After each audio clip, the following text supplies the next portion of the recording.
হাজরাতে গ্রামী বেরাদারান ইসলাম, সর্বপ্রথম প্রশ্ন হচ্ছে, আমার নবী নামাজ পড়াচ্ছিলেন, ইমাম হোসেন পিঠের উপরে চেপেছেন, আল্লাহর নবী মাথা থেকে সিজদা তুলেন না অতক্ষণ যতক্ষণ হোসেন নিজে না নেমেছে। हुसैन का मकाम समझो। नबी खुदा के कुर्ब हासिल कर रहे हैं सजदे में, मगर हुसैन चढ़ गए हैं तो सजदा से सर नहीं उठा रहे हैं। कब तक? जब तक इमाम हुसैन नहीं उतरे। ठीक है। रसूलुल्लाह ने उस दिन सुभान रब्बियल आला, सुभान रब्बियल आला, सुभान रब्बियल आला 3 बार, 5 बार, 7 बार आदमी पढ़ता है, नबी भी पढ़ते थे, मगर हुसैन के लिए उस दिन नबी ने 72 बार पढ़ा था। कितनी बार पढ़ा था? 72 बार। जोर से बोलिए। 72 बार। 72 बार क्यों पढ़ा था? ठीक है। दूसरा सवाल ये है, हजरत इमाम हुसैन रदी अल्लाह ताला अन्हो जब मदीना छोड़ करके, मक्का छोड़ करके कूफा की तरफ जा रहे थे तो सारे सहाबियों ने रोका था कि हुजूर मत जाइए, कूफा का आदमी बेवफा है, धोखाबाज, ওদের কোনো ঠিকানা নাই, আপনি গেলে জানের খতরা হতে পারে। ইমাম হোসেন কাউরির কথা শুনলেন না। কেন শুনলেন না? तीसरा सवाल यह है, इमाम हुसैन जब जा रहे थे मक्का छोड़ के तो वो हज का महीना था, कुर्बानी का महीना था, 3 दिन बाकी था हज को। 3 दिन। कई दिन बाकी था? 3 दिन। जोर से बोलिए। कई दिन? 3 दिन। तो दुनिया से आदमी दौड़ दौड़ करके जा रहा है मक्का और मदीना, आज जो नहीं जा पाता है तो वो रो रो कर कहता है, मदीना देखते पारलाम ना, मदीना जाइते पारलाम ना, आमी असहाय ताई एतो दूरे रय, शुधु सालाम जानाई, मदीना जाइते पारलाम ना, मदीना देखते पारलाम ना। लंबा लंबा है मगर कभी सुना है, टाइम मिलेगा तो। हमको टाइम ऐसा मिलता है कि जल्दीबाजी करनी पड़ती है, नहीं तो पीर साहब आ गए तो बस खत्म। तो मदीना যাওয়ার জন্য সারা পৃথিবীর লোক ব্যাকুল। से हज के महीने में, उसी हज के महीने में इमाम हुसैन ने हज को छोड़ दिया।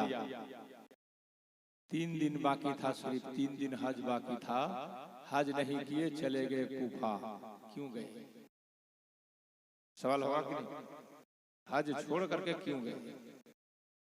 अब शॉर्ट में चलिए, चले गए करबला। करबला जब पहुंचे तो जालिमों ने कहा था कि यजीद के हाथ में अपना खाली हाथ दे दीजिए, हाथ दे देने से आपको सब कुछ माफ कर दिया जाएगा। इमाम हुसैन ने खानदान कटा दिया, गर्दन कटा दिया, मगर हाथ, आदमी हाथ दे देता या आदमी का हाथ भी कट जाता तो आदमी बचता है कि नहीं बचता है? बचता है ना। इमाम हुसैन ने जड़ कटा दिया, गला कटा दिया, मगर एक शाख नहीं दिया। हाथ एक डाल की तरह है, टहनी की तरह है, नहीं दिया, जड़ कटा दिया। ऐसा क्यों किया? सवाल होगा कि नहीं? फिर एक सवाल यह है, इमाम हुसैन जानते थे कि यजीदी मुझे मारने के बाद फिर किसी को नहीं मारेंगे, तो पहले अगर इमाम हुसैन चले गए होते तो किसी को शहीद होना नहीं पड़ता, सब बच जाता। इसलिए कि उनका टारगेट था इमाम हुसैन। इमाम हुसैन को मार देते तो किसी को शहीद नहीं करते, अली अकबर की जवानी बच जाती, अली असगर का बचपना बच जाता, कासिम बच जाते, औनो मोहम्मद रह जाते, अब्बास अलंबरदार रह जाते।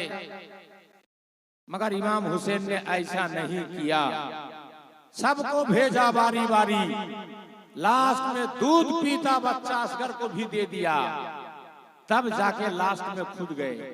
ऐसा क्यों किया था? सवाल होगा कि नहीं होगा? कभी पूछेगा तो कोई भी लोग से, जीवनी वाला से, तब ना पता चलेगा। फिर इमाम हुसैन शहीद हो गए। तो इमाम हुसैन को घोड़ा ठो क्या हुआ था? घोड़ा ठो दुलदुल घोड़ा, ये क्या हुआ, किधर गया? ये भी एक सवाल है। फिर इमाम हुसैन जिनके बारे में ख्वाजा मोइनुद्दीन चिश्ती ने कहा है शाह हस्त हुसैन, बादशाह हस्त हुसैन, दी हस्त हुसैन, दी पना हस्त हुसैन, सरदार नदा दस्तर दस्त यदीद, हक्का के बिना इला इला हस्त हुसैन। हुसैन बादशाह, हुसैन शहनशाह। जब हुसैन बादशाह, हुसैन शहनशाह हैं तो फिर उनका सर काट के यजीदियों ने नेज़े पे चढ़ाया क्यों? है कि नहीं? ये तमाम सवालात हैं। अगर मैं खोल खोल के एक एक का जवाब देना शुरू कर दूं तो कम से कम 2-3 घंटा लग जाएगा, सुबह हो जाएगी। मुख्तसर में हमको बयान करना है। आप लोग अगर सुनने के लिए तैयार हैं, आप लोग तैयार हैं भाई? तैयार हैं? कितने लोग नहीं तैयार हैं? हाथ उठा के दिखाइए। देखिए, मतलब अब ध्यान नहीं है। कितने लोग नहीं तैयार है? हाथ उठाइए तो सब उठा दिया। जब यह हाल है अभी तो कुछ देर के बाद क्या होगा? बार कर एक बार मोहब्बत से दुरूद पाक अल्लाहुम्मा सैयदना मौलाना मोहम्मद वाला आले सैयदना वाला आले सैयदना मौलाना मोहम्मद। अल्लाह रे नबी नूरे रे नबी, अल्लाह रे नबी नूरे रे नबी, যাহার নাই গো তুলনা, নূরে ঝলমল ঝলমল করে সোনার মদিনা। সুবহান আল্লাহ, সুবহান আল্লাহ। নূরে ঝলমল ঝলমল করে সোনার মদিনা। আর দয়াল নবীর আশিক যারা,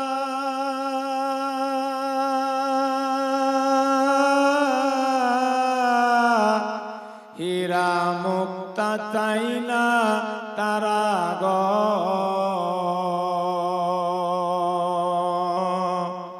থাকতে চাই সদাই কবে হব রাওয়ানা। নূরে ঝলমল ঝলমল করে সোনার মদিনা। বাবাজি, ভাইয়েরা, বন্ধুগণেরা, আল্লাহর নবীর সিজদায় ইমাম হুসেন পিঠের উপরে চেপে যায়। নবী আমার 72 বার তসবিহ পড়েছেন। 72 বার। কতবার? জোরসে বলি। আল্লাহর নবী মাথা তুললেন সিজদা থেকে। সাহাবারা জিজ্ঞেস করেছিলেন, হুজুর আজকে নামাজ এত লম্বা হলো কেন? নবী বলছেন, সাহাবারা জানো, আমি সিজদাতে ছিলাম, আমার পিঠে হুসেন বসে গিয়েছিল, হুসেনের কারণে আমি সিজদা লম্বা করে দিয়েছি। তোমরা কতবার তসবিহ পড়েছো বলো? সাহাবারা বলেছিল, হুজুর 72 বার।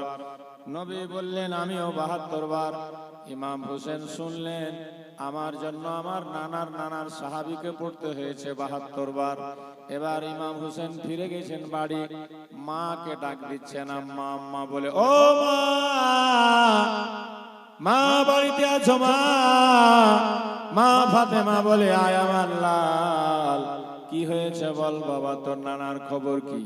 বলে, আম্মা জান, নানা নামাজ পড়াচ্ছিল, আমি পিঠে চেপে গেছি, আমার জন্য আমার নানাকে 72 বার সুবহান রাব্বিয়াল আলা পড়তে হয়েছে। माँ फातिमा बोलन, बेटा काम अच्छा नहीं किया तुमने, मेरे बाप को कोई परेशानी नहीं है, मगर अब्बा के पीछे बूढ़े लोग भी नमाज पढ़ते हैं, बीमार लोग भी नमाज पढ़ते हैं, तुम्हारी वजह से उनको परेशानी हो गई होगी बेटा, कभी भी ऐसा मत करना, कहो कि ऐसा नहीं करेंगे। মা বেটাকে শিক্ষা দিচ্ছে। ইমাম হোসেন মায়ের কথা শুনে থমকে গেল, মায়ের চোখের দিকে তাকাচ্ছে, আর মুখ দিয়ে কোনো আওয়াজ বের হয় না। মা বলে, বেটা বল, আর এমন করব না নামাজের অবস্থায়। ইমাম হোসেন রাদিয়াল্লাহু তাআলা আনহু মায়ের দিকে দেখতে দেখতে চোখে চোখে যেন মাকে কি বুঝাতে চাইলেন। চোখ ভরা পানি, বুক ভরা ব্যথা, ইমাম হোসেনের মুখ দিয়ে বের হয় না কথা।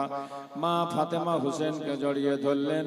ইমাম হোসেন তখন বলছেন, মা, ওগো আমার আম্মা, আমি যে আমার নানা জানকে আজ ৭২ বার সুবহান রাব্বিয়াল আলা পড়িয়েছি, তার কারণ হলো একটাই গো আম্মা, আজ আমি হোসেন আমার জন্য যেই নানাকে ৭২ বার পড়তে হলো সুবহান রাব্বিয়াল আলা, আমি তোমার বেটা হোসেন ৭২ জন সঙ্গীকে সাথে নিয়ে এই ৭২ তসবির বদলে ৭২ খানা জখম খেয়ে নানার দিন ইসলামকে বাঁচাতে গিয়ে আমি শহীদ হয়ে যাব। জোরসে বলো সুবহানাল্লাহ। समझो बात आई?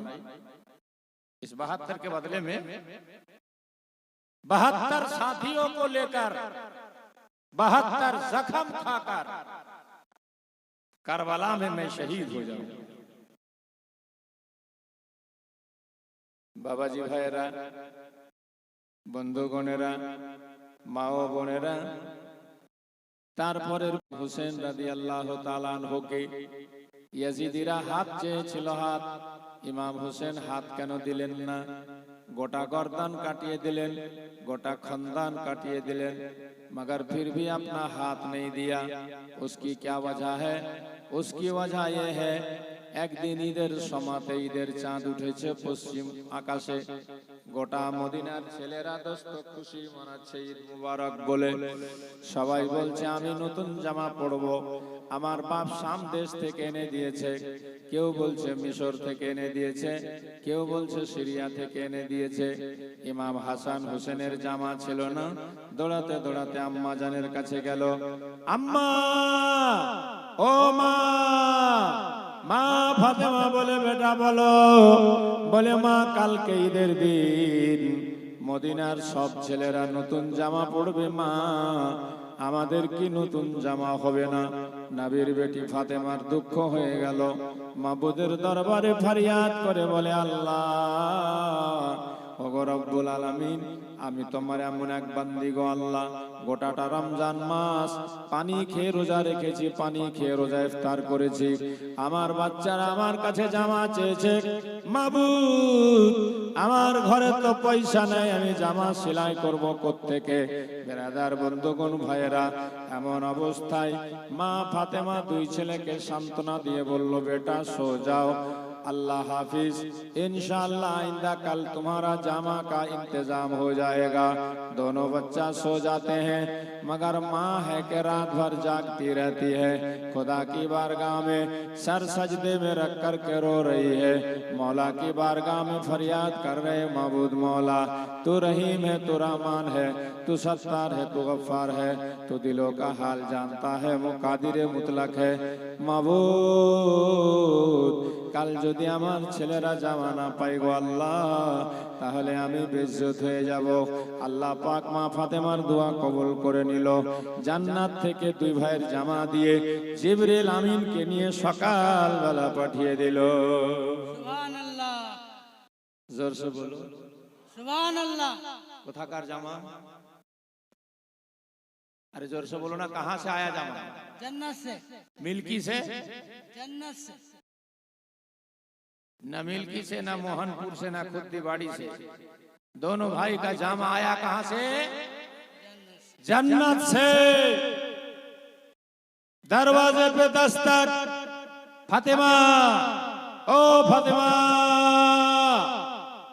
মা ফাতেমা বলছে, কে? বলে, আমি নবী বংশের একজন টেলার মাস্টার দর্জি, দরজা খুলে দাও, তোমার দুই ছেলের জামা এনেছি, জামা। মা ফাতেমা জামা দেখে সঙ্গে সঙ্গে সিজদায় পড়লেন। আমার নবী দুই জাহানের বাদশা গোসল স্নান করে ঈদ পড়ার জন্য চলে আসছেন, ডাক দিচ্ছেন, ফাতেমা, ও ফাতেমা, বাড়িতে আছো মা? ঈদ মোবারক। মা ফাতেমা বলছে, আব্বা আপনাকে ঈদ মোবারক। বলে আমার নাতিদেরকে দাও, হাসান হোসেনকে দাও, দুইজনাকে নিয়ে যাব ঈদগাহের ময়দানে। বলে আব্বা তাদের গোসল করিয়ে দিয়েছি, সুরমা পরিয়ে দিয়েছি, আতর লাগিয়ে দিয়েছি, শুধু জামা পরাতে বাকি। তবে আব্বা জানো, তারা কালকে আমার কাছে জামা চেয়েছিল, আমি জামার ব্যবস্থা করব কোত্থেকে? হঠাৎ আল্লাহর দরবারে ফরিয়াদ করলাম, আব্বা গো, এই দেখো গায়েব থেকে কে জামা দিয়ে গেল। নবী বলছেন, মা দে তো সেই জামা। নবী আমার জামাটা হাতে নিয়ে বলছেন, এটা জান্নাতের জামা, জিবরিল আমিন দিয়ে গেছে, জান্নাতি জামা। মা আমার নবী জামা পড়াবেন হাসান হোসেনকে নিজ হাতে। হাসান এসো, হোসেন এসো। নবী আমার জামা পড়াতে যাবেন, জিবরিল আমিন এসে নবীর কাছে হাজির হয়ে গেল। ইয়া রাসূলুল্লাহ, ইয়া হাবিবাল্লাহ, নবী গো, আপনার নাতিদেরকে জামা পড়াবার আগে গো নবী, একটুখানি তাদের মতামত জেনে নেন, কে কোন রঙের জামা পছন্দ করে। আপনি জান্নাতের জামাতে একটু পানি ছিটা মারবেন, সেই রঙে রঙে যাবে। নবী আমার জিজ্ঞেস করলেন, হাসান তোমার কোন রং ভালো লাগে? হাসান বলল, নানা আমার সবুজ রং। নবী আমার পানি ছিটা মারলেন, জামা সবুজ রঙে রঙে গেল। হোসেন তোমার কোন রং? বলে, নানা আমার লাল রং। নবী আমার ছিটা মারলেন, জামা লাল হয়ে গেল। আল্লাহর নবী জামা পড়াচ্ছেন, জিবরিল আমিন এসে আমার নবীর কানে বলল, ইয়া রাসূলুল্লাহ, ইয়া হাবিবাল্লাহ, নবী গো, আপনার দুই নাতি নিজের জীবনের শেষ রং বেছে নিল। সুবহানাল্লাহ। আমার নবী বললেন, জিবরিল কি বুঝাতে চাও? জিবরিল বলে, ইয়া রাসূলুল্লাহ, আপনার বড় নাতি হাসানকে দুশমনেরা বিষ দিয়ে মারবে, যার রং হয়ে যাবে সবুজ, এই জন্য সে নিজের রং বেছে নিল। আপনার ছোট নাতি হোসেনকে কারবালার ময়দানে রক্তে লালে লাল করে দিবে, এই জন্য সে নিজের রং লাল বেছে নিল। আমার নবী শোনার পর নবীজির চোখ থেকে মতির দানা গড়িয়ে পড়তে লাগলো, টস টস করে পানি পড়ে। মা ফাতেমা দেখে বলছেন, আব্বা আজকে ঈদের দিন সবাই খুশি মানাচ্ছে, আব্বা হঠাৎ করে তুমি আমার ছেলেদেরকে জামা পড়াতে গিয়ে কাঁদলা কেন? বলো ওগো আমার আব্বা, তোমার চোখ ভরা পানি কেন? আমার নবী বলছে, ফাতেমা আমি কেন কাঁদলাম রে মা? শুনলে তোর বরদাস্ত হবে না, তোর সহ্য হবে না মা, তুই না শুনলেই ভালো হবে মা। ফাতেমা বলে, আব্বা বলো না আব্বা, তোমার জীবনের সব দুঃখ আমি জানি, এমন কোন দুঃখ হলো যে তোমার চোখে পানি? নবী বলে, মা এক্ষুনি জিবরিল আমিন এসে আমাকে এমন একটা খবর দিল রে মা, শুনলে পরে তুমি হয়তো সহ্য করতে পারবে না। সেটা হলো তোমার বড় ছেলেকে দুশমনেরা দুনিয়াতে বিষ দিয়ে মারবে, তোমার ছোট ছেলেকে কারবালার ময়দানে শহীদ করা হবে, রক্তে লালে লাল হয়ে যাবে। মা ফাতেমা জিজ্ঞেস করলেন, হুজুর, আব্বা হুজুর, এটা কি আমার আল্লাহ তাআলা আমার বাচ্চাদের তকদিরে লিখে দিয়েছে? নবী বললেন, হ্যাঁ মা, হ্যাঁ, আল্লাহ তাদের নসিবে তকদিরে ভাগ্যে লিখে দিয়েছে। মা ফাতেমা শুনে সঙ্গে সঙ্গে বেহুশ হয়ে গেলেন। সুবহানাল্লাহ। আমার নবী পানি ছিটা মারলেন, একটুখানি জ্ঞান ফেলল। মা ফাতেমাকে নবী আমার সান্ত্বনা দিয়ে বললেন, মা আল্লাহর রাজিতে রাজি থাকতে হয় বান্দা বান্দিকে। যা মা, ঠিক আছে, যা ঘরে যা, আমরা চললাম ঈদগাহের ময়দানে। নবী আমার হাসান হোসেনকে ধরে ঈদগাহের ময়দানে নিয়ে যাচ্ছেন, আঙ্গুল ধরে হাঁটিয়ে নিয়ে যাচ্ছেন। হঠাৎ ইমাম হোসেন প্রশ্ন করলেন, নানা একটা কথা বলো তো নানা, এই মদিনার বুকে বুঝি আমাদের মতো গরিব আর কেউ হবে না? নানা আমরাই কি সবচাইতে গরিব? নবী আমার বলছেন, হোসেন এমন প্রশ্ন করলে কেন তুমি? बोले नाना, अगर हम गरीब न होते तो हम भी सवारी पे सवार होके ईदगाह जाते, सारे लोग सवारी पे चढ़ के जा रहे हैं, कोई गधे पे, कोई खच्चर पे, कोई घोड़ा पे, कोई ऊंट पे, और हम लोग जा रहे हैं पैदल। इसका मतलब सबसे ज्यादा मदीना में हम ही लोग गरीब हैं। इसीलिए तो मुस्तफा ने कहा, मेरे नबी ने फरमाया, हुसैन ऐसा नहीं कहते, तुम्हें सवारी चाहिए ना, ठीक है आओ, मैं तुम्हारे लिए घोड़ा बन जाता हूं, मेरे पुष्ट पे आ जाओ, मेरी पीठ पे चढ़ जाओ। इमाम हसन को दाहिनी तरफ, इमाम हुसैन को बाईं तरफ चढ़ा करके नबी घोड़े की तरह दौड़ रहे हैं, ताकि दोनों भाई खुश हो जाए। कहिए सुभान अल्लाह, सुभान अल्लाह। इसको फिर शायर ने लिखा है, दुई कांधे ते चेपे आछे हुसैन हासान, धीरे धीरे चलें नबी ईदगाहेर मैदान। सुभान अल्लाह, जोर से बोलिए। सुभान अल्लाह। दुई कांधे ते चेपे आछे हुसैन हासान, धीरे धीरे चलें नबी ঈদগাহের ময়দান। কাল সকালে ঈদের নামাজ পড়ব মা জননী, এখনো কি নতুন জামা কিনা মোদের হয়নি। सुभान अल्लाह। जन्नत रानी मा फातेमा করোনা বয়ান, जन्नत रानी मा फातेमा করোনা বয়ান, धीरे धीरे चलें नबी ঈদগাহের ময়দান, धीरे धीरे चलें नबी ঈদগাহের ময়দান। ছোট্ট কালে কম্পিটিশন চলছে লেখালে কি, কাহার হাত লেখা ভালো বলো মাগো দেখে। जन्नत रानी मा फातेमा করোনা বয়ান, धीरे धीरे चलें नबी ঈদগাহের ময়দান, धीरे धीरे चलें नबी ঈদগাহের ময়দান।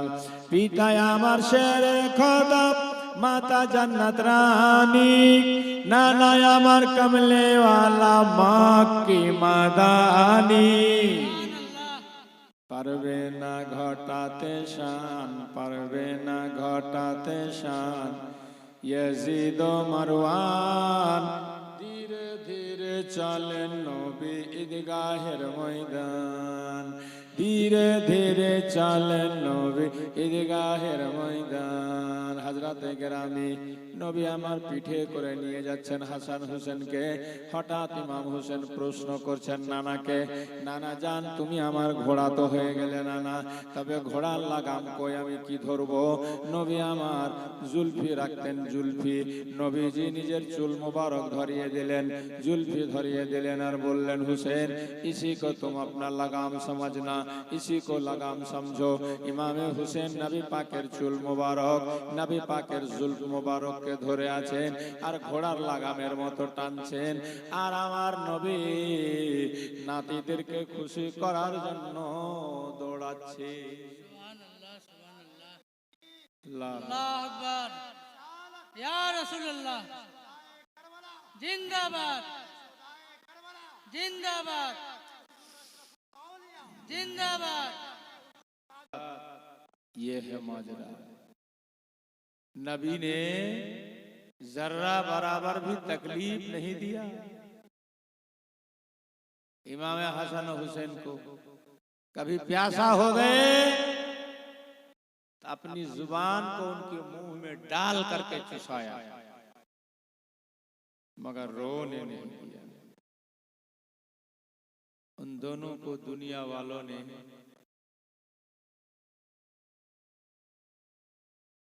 क्या हाल किया आपको अच्छी तरह मालूम है। कहने का मतलब और मकसद ये है, हुसैन ने कहा नाना आप हमारे लिए घोड़ा बन गए, लगाम जुल्फी पकड़ करके खींच रहे हैं, नबी दौड़ रहे हैं, इमाम हुसैन खुश हो जाते हैं। इतने में हमारे आपके नबी ने कहा बेटा हुसैन मजबूती से पकड़ के रखना, छूट ना जाए। क्या कहा? मजबूती से पकड़ के रखना, छूट ना जाए। हुसैन ने कहा नाना मजबूत पकड़ा हूं, छूटेगा नहीं। फिर नबी ने कहा हुसैन मजबूती से थाम लो, छूट ना जाए। हुसैन ने कहा नाना मजबूती से थाम लिया हूं, छूटेगा नहीं। लास्ट में नबी ने फिर ताकीद किया तीसरी मर्तबा, हुसैन सही से पकड़ो, छूट ना जाए। इमाम हुसैन ने कहा नाना छूटने की बात करते हैं तो सुनिए, ऐसा पकड़ा है, ऐसा पकड़ा है, कट तो सकता है मगर छूट नहीं सकता। सुभान अल्लाह, सुभान अल्लाह। क्या कहा? कट तो सकता है मगर छूट नहीं सकता। मेरे दोस्त आप सोचेंगे क्या कह रहे थे मुस्तफा, क्या समझा रहे थे नबी, क्या समझा इमाम हुसैन ने? सवाल का जवाब दिया। जैसे नबी ने कहा मजबूती से पकड़ लो, हुसैन ने कहा मजबूती से पकड़ लिया। क्या पकड़ाया था नबी ने? चूल ही तो पकड़ाया था ना, जुल्फ ही तो पकड़ाया था ना। मगर नहीं, हकीकत में मुस्तफा से पूछो, इमाम हुसैन से पूछो, हुसैन उस दिन तुम्हारे नाना ने तुमको क्या पकड़ाया था? तो आका हुसैन कहेंगे ए मेरे नाना के मानने वालों, तुमने किताबों में पढ़ा है हमने नबी का चूल पकड़ा था, तुमने किताबों में पढ़ा है हमने नबी का जुल्फ पकड़ा था। मगर जानते हो उस दिन मेरे नाना अपने चूल की शक्ल में पूरी कायनात के तमाम उम्मतियों के ईमान की रस्सी मेरे हाथ में थमा रहे थे और कह रहे थे बेटा हुसैन मेरे बाद पूरी दुनिया के उम्मतियों का ईमान का लगाम तेरे हाथ में है, इसे छोड़ ना देना, छूट ना जाए, छूट ना जाए। तो मैंने भी कहा था नाना, मैंने ऐसा पकड़ा है, ऐसा पकड़ा है, कट तो सकता है मगर छूट नहीं सकता। दुनिया वालों यही तो मुझे साबित करना था करबला के मैदान में, जब जालिमों ने हमसे हाथ पकड़ा था तो भाग मांगा था।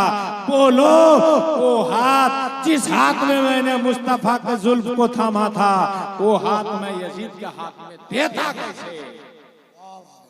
अगर मैं दे देता तो मेरे नाना का वादा खिलाफ हो जाता और इतने उम्मतियों का ईमान खतरे में पड़ जाता। इसलिए मैंने हाथ नहीं दिया, बल्कि मैंने नाना से कहा था नाना कट तो सकता है मगर छूट नहीं सकता।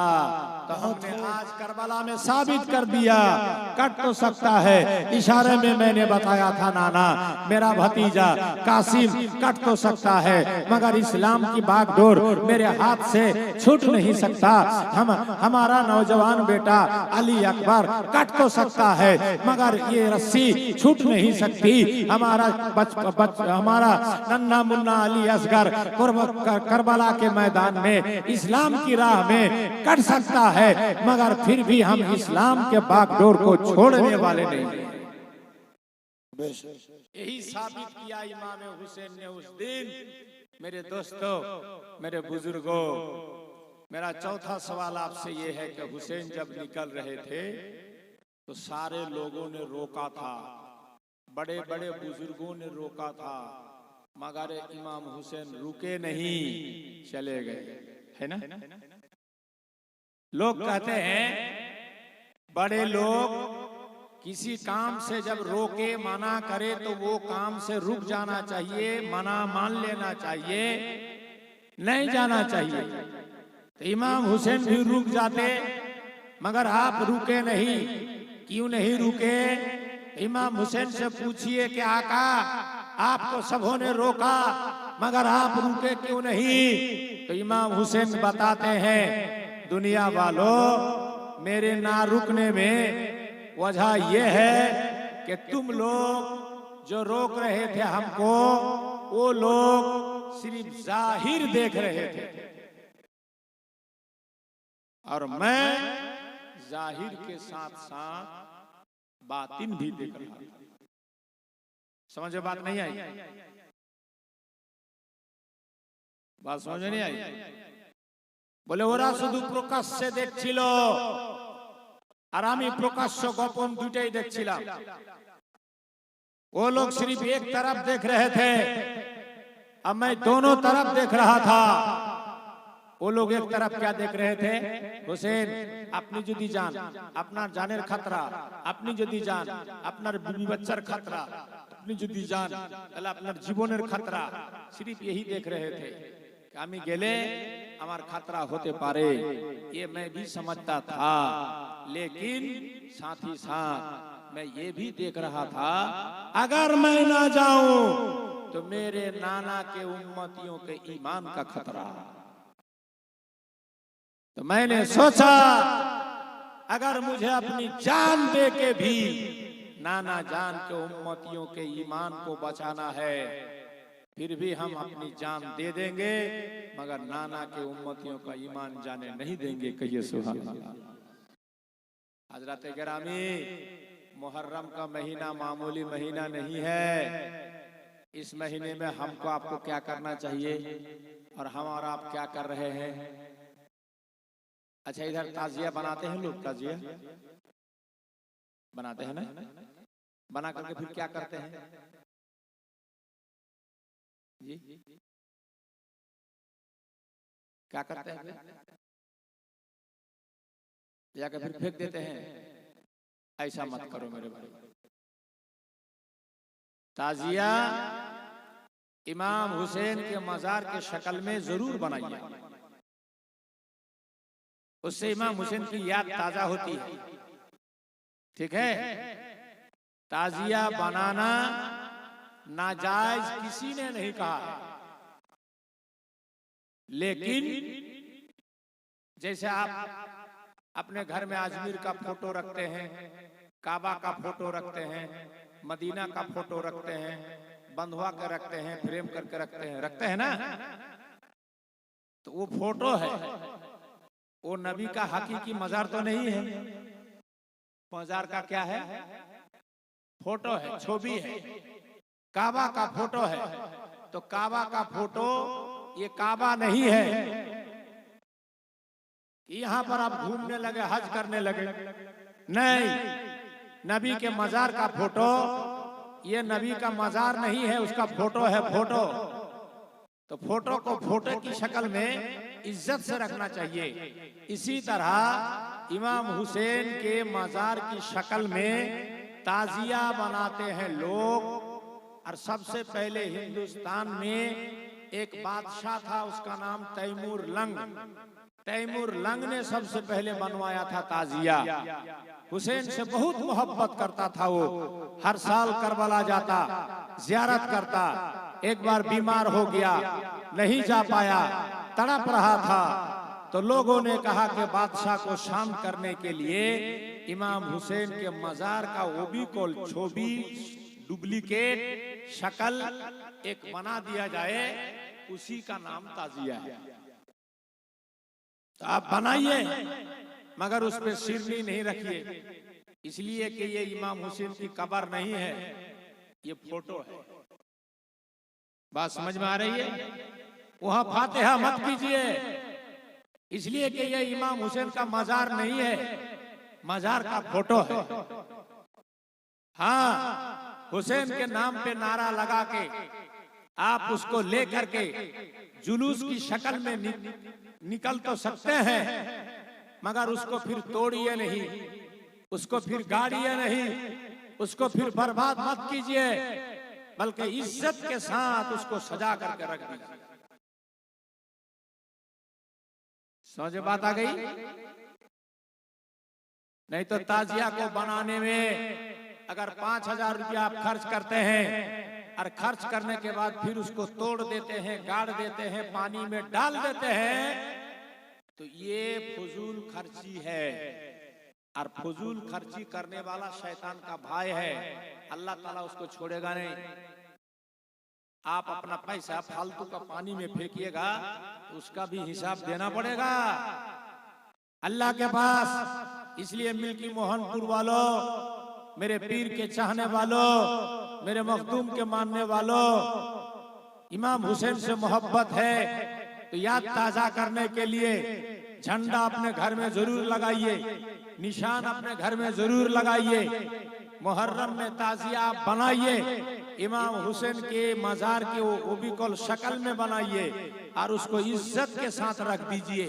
देखिए, ज़ियारत कर लीजिए, आंखों से देख लीजिए, बस इतना दूर। वहाँ दुआ नहीं किया जाएगा, वहाँ पे फातिहा नहीं पढ़ा जाएगा, वहाँ पे सिरनी नहीं रखा जाएगा, वहाँ पे मन्नत नहीं माना जाएगा, नहीं, उसको चूमा चाटा नहीं जाएगा, इसलिए कि वो मजार नहीं है, वो फोटो है। बात समझ में आई? हाँ, तो कुछ चीज समझ करके उस पर अमल करने की कोशिश कीजिए और मुहर्रम में जरूर अच्छा काम कीजिए। इमाम हुसैन ने हम सब के लिए अपने घराना को कुर्बान कर दिया है, तो हमें भी चाहिए कि हम रोजा रखें, हमें भी चाहिए कि हम कुरान की तिलावत करें, हमें भी चाहिए घर घर में खीर खिचड़ा पकाकर फातिहा दिला करके लोगों में तकसीम करे, बांटे। ये सब सवाब का काम है, सब जायज काम है। बात समझ में आई? मगर आप लोग जो क्या क्या करते हैं हमको तो नहीं समझ में आता। आज भी कासिद निकलता है, कासिद आप लोगों के इधर निकलता है। अरे मुहर्रम में घुंघरू पहन के सादा पंजाबी पैजामा लड़का सब खाली पैर दौड़ता है, देखे हैं? क्या बोलते हैं इसको? हाँ, 7 मुकाम बड़ा दौड़ता है। इस सब इलाके में है ना? क्या नहीं है ना? हाँ, तो ऐसा मत कीजिएगा, ये सब गलत काम है, ये सब फालतू चीज है। फिर मुहर्रम में आप लोग शिरनी फातिहा करते हैं ना, कहाँ पे करते हैं? अपने अपने घर पे ना जी, मस्जिद में कीजिए, ठीक है, घर पे कीजिए, ठीक है। और इमाम बाड़ा के नाम से कुछ लोग जो बना के रखे हैं जहां तहां, वो क्या है हमको तो आज तक समझ में नहीं आया। वो किसी किताब में है ही नहीं है, किसी हदीस में नहीं है। इमाम बाड़ा के नाम से जो बना के रखे हैं आप लोग, वहां पर अगरबत्ती भी जलाते हैं, सिन्नी रख के फातिहा भी करते हैं। ये किसी किताब में है ही नहीं। ऐसा काम हम क्यों करें जो किताब में नहीं है? बोलिए, वो इमाम हुसैन का क्या है? रोजा है, मजार है, क्या है इमाम बाड़ा? हम नहीं समझ। लिहाजा ऐसा काम मत करो, अपने घरों में फातिहा कीजिए, मस्जिद में शिरनी पका के फातिहा कीजिए। समझ में बात आई? हाँ, ऐसा काम जिसको नेकी समझ के करते हो मगर उल्टा गुनाह होता है। अच्छा, एक बात और, इधर फिर करबला है, करबला है ना? कहाँ पे? दक्षिण तरफ है ना? बताइए। वो करबला जो इराक में है, उस करबला में क्या हुआ था और इस करबला में क्या होता है, दोनों को मिला करके देखिएगा तो बोलिए। देखिए, हकीकत बात सब लोग बोलते नहीं है, मौलवी हो चाहे मौलाना हो। हाँ, हक बात लोग बोलते नहीं है। हक बात यह है कि पूरी दुनिया में सिर्फ एक ही करबला है जो इराक में है, दूसरा कोई करबला हो ही नहीं सकता। जिस करबला में पानी नहीं था, दाना नहीं था, फिर भी एक वक्त की नमाज कज़ा ना हुई। और आप लोग जो करबला जाते हैं, करबला मनाते हैं, तो क्या वहां एक वक्त की नमाज होती है? बोलिए। असली जो करबला है उसमें इमाम हुसैन ने अपने जवान बेटे को शहीद कर दिया इस्लाम के लिए। आपके मोहनपुर के करबला में कैठो बेटा शहीद किया आप लोगों ने? करते हैं? क्या करते हैं आप लोग करबला में जाकर?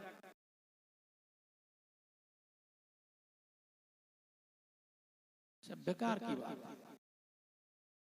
ऐसा काम मत कीजिए। दुनिया शिक्षित हो रहा है, एडुकेटेड हो रहे हैं लोग, बच्चे पढ़ते हैं लिखते हैं, सोच वाले समझ वाले हैं। पुराने लोग जो करके गए वही करेंगे, ऐसा नहीं।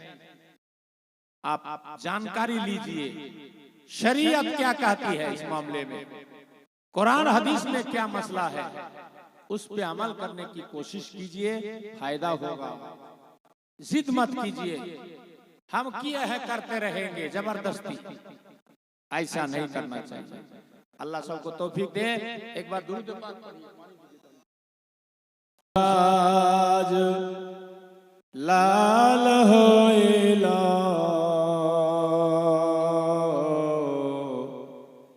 जनर तेरी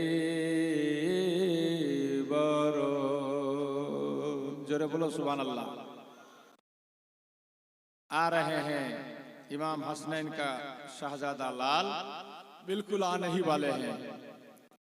इमाम हुसैन शहीद हইলেন নানাজির উম্মতের কারণ, নীল আকাশ আজ লাল হইল যেন রক্তেরি বরণ। 150 খানা চিঠি দিয়া কুফায় ডাকে ধোকা দিয়া। 150 খানা চিঠি দিয়া কুফায় ডাকে ধোকা দিয়া। আবার তারাই শহীদ করে গিয়া, আবার তারাই শহীদ করে গিয়া। এই তো কুফির কুচরণ, নীল আকাশ আজ লাল হইল যেন রক্তেরি বরণ। হাজরাতে কেরামি বেরাদারান ইসলাম, আমি বলছিলাম বাবা ইমাম হুসেন রাদিয়াল্লাহু তাআলা আনহু যে মাসটাতে বেরিয়েছিলেন মক্কা ছেড়ে, সে মাসটা ছিল হজের মাস। কোন মাস? জোরসে বলুন। হজ করার মাস। হজ করতে বাকি ছিল মাত্র 3 দিন। ইমাম হুসেন হজ ছেড়ে দিয়ে রওনা হয়ে গেলেন কুফার দিকে। কারণটা কি ছিল বাবা? কারণ হলো ইমাম হুসেন বুঝাতে চেয়েছিলেন, ওরে আমার নানা জানের মাননেওয়ালারা শোনো, মানুষের জন্য জীবনে একবার হজ করা ফরজ। আমি 17 বার এর আগে হজ করে নিয়েছি, আমার ফরজ আদায় হয়ে গেছে। এখন আমার জন্য হজ করা ফরজ না। আমার নানা জানের উম্মতেরা ঈমান বাঁচাবার জন্য আমাকে ডাক দিয়েছে, যে এটা আমার জন্য ফরজ হয়ে গেছে। তাই আমি হজ ছেড়ে দিয়ে মানুষের ঈমান বাঁচাতে চললাম। বাবাজি, ভাইয়েরা, বন্ধুগণেরা, তারপরের প্রশ্ন আমি করেছিলাম আপনাদের সামনে। ইমাম হুসেন জানতেন আমি শহীদ হয়ে গেলে এরা আর কাউকে মারবে না, তারপরে নিজে আগে গেল না কেন? এক এক করে সবাইকে পাঠালেন, লাস্টে নিজে গিয়ে শহীদ হয়েছেন। কারণটা কি ছিল বাবা? তো এর মধ্যেও বিরাট বড় রহস্য কারণ রয়েছে। कहाँ जा रहे आप लोग? हाँ जी, আপনারা শুনছিলেন মৌলানা শাহজাহান আশরাফি সাহেবের খুব সুন্দর ওয়াজ। ভালো লেগে থাকলে আপনারা নিজের বন্ধু বান্ধবের সঙ্গে শেয়ার করুন। আমার চ্যানেল আঁখি নেটওয়ার্ককে সাবস্ক্রাইব করে নিন আরও খুব সুন্দর সুন্দর ওয়াজ, নাত শরীফ, তাকরীর পাওয়ার জন্য।